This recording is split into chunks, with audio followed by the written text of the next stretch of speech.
She's spilling the tea. This is The Rumor Report with Angela Yee on The Breakfast Club.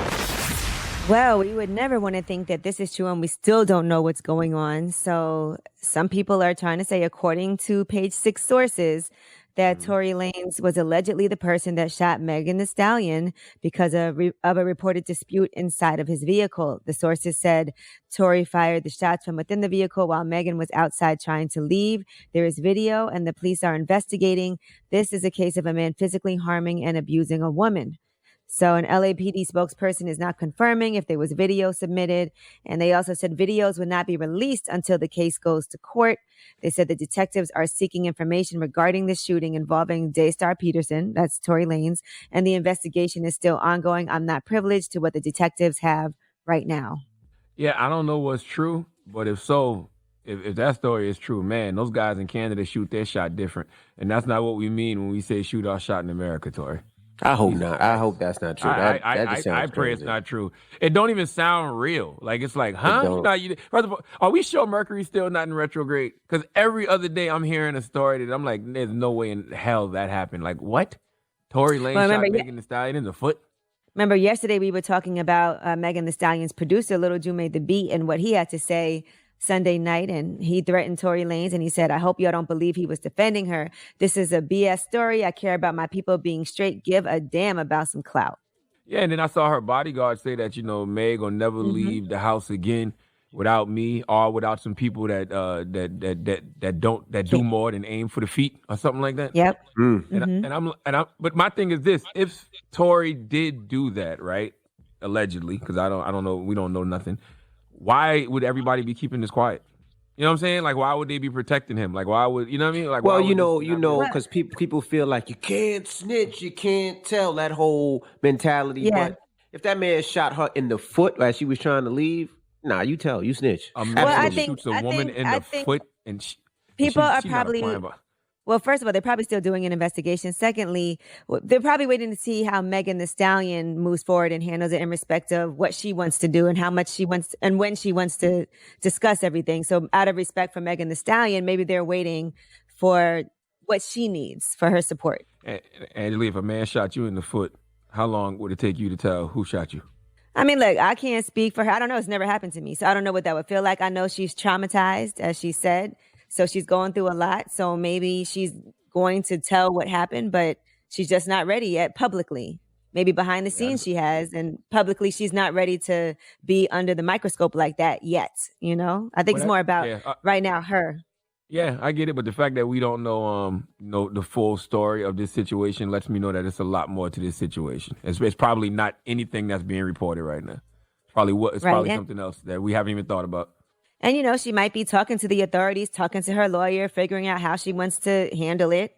That's up to her. I hope he did. I just pray he didn't shoot her in the foot. I pray Tory Lanez did not shoot Megan Thee Stallion in the foot. I pray that this story is not true. I don't care how many jokes y'all want to get off. Nobody wants this story to be true. No. Regardless, the truth is going to the truth will come out. So we will know at some point soon, I feel like. All right, Evelyn Lozada, she was on Instagram and she was talking about her relationship with Chad Ochocinco and the domestic violence incident that they had. And she was triggered because of something that he posted. Now, he was reflecting on his past actions, and somebody asked on Twitter, what's the secret? How do you stay so positive? Was it therapy, not being funny, really asking for myself? And he responded, I lost my temper for once in life for 3 seconds, and it cost me a lifetime's worth of work. I got it all back, plus some, after getting a second chance, and nothing will ever get me out of that happy space again. Well, Evelyn Lozada appeared to respond to Ochocinco's tweet, and she put up a picture of her face after the headbutt and everything happened with them. And she said this took longer than 3 seconds. And then she also posted this video and said, I'm sorry to my kids, my family and friends, my fellow cast members, their kids and family, the viewers, and anyone else I hurt or affected with my actions. Listen to her, what she had to say. For this man to sit up there and say that, he lost his temper for 3 seconds is infuriating to me. As much as I'm trying to heal from this, it's messages like this that are triggers for me.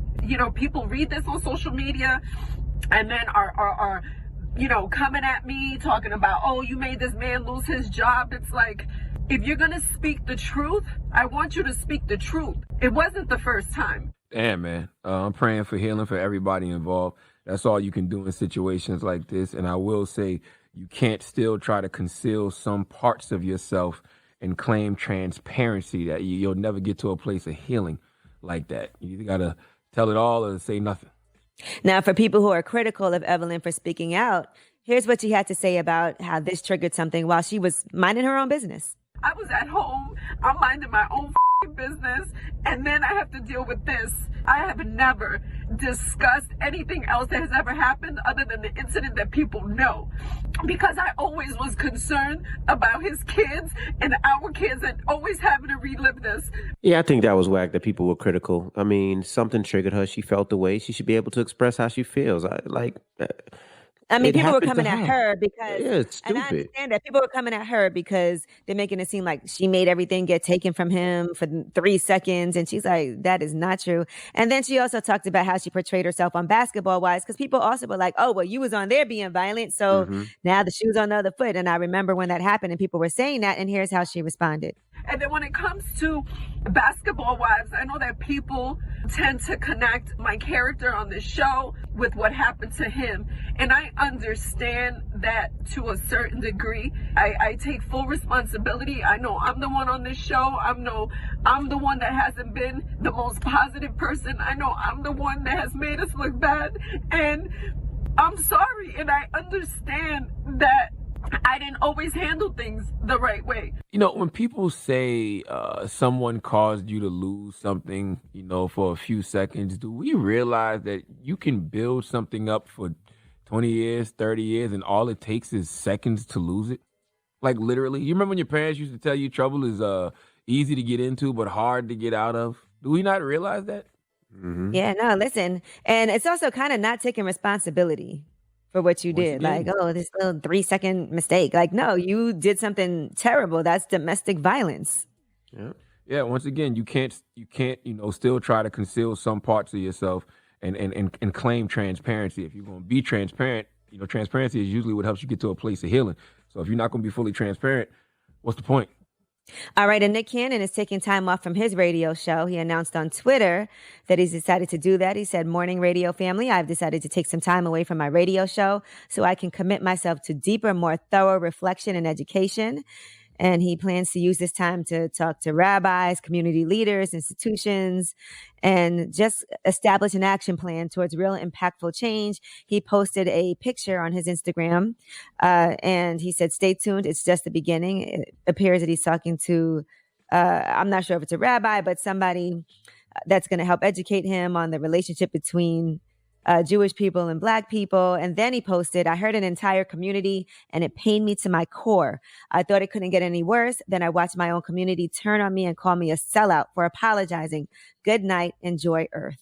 That's the problem. We care too much about what other people think in regard to how we move. It takes a strong human to admit when they're wrong and apologize. And what Nick Cannon said about the Jewish community was absolutely wrong. And if you talk to some Jewish folks and they break down why those comments were bad, you will completely understand. So there's nothing wrong with him apologizing. When you offend someone and your intention wasn't to offend, apologizing is what you do if you feel like you need to. But now somebody needs to go check on Nick Cannon, because that tweet sounded crazy. That tweet sounded like somebody that is at the end of their rope. Okay. And it's one thing, you know, to cancel somebody, but man, you can't cancel people. You got to counsel them. I actually heard Stephen A. Smith say that yesterday, you know? So yes, he got to deal with the consequences of his words, but we don't want the brother to kill himself. Not at all. I would hope not. I would hope that, you know, that's not what people want.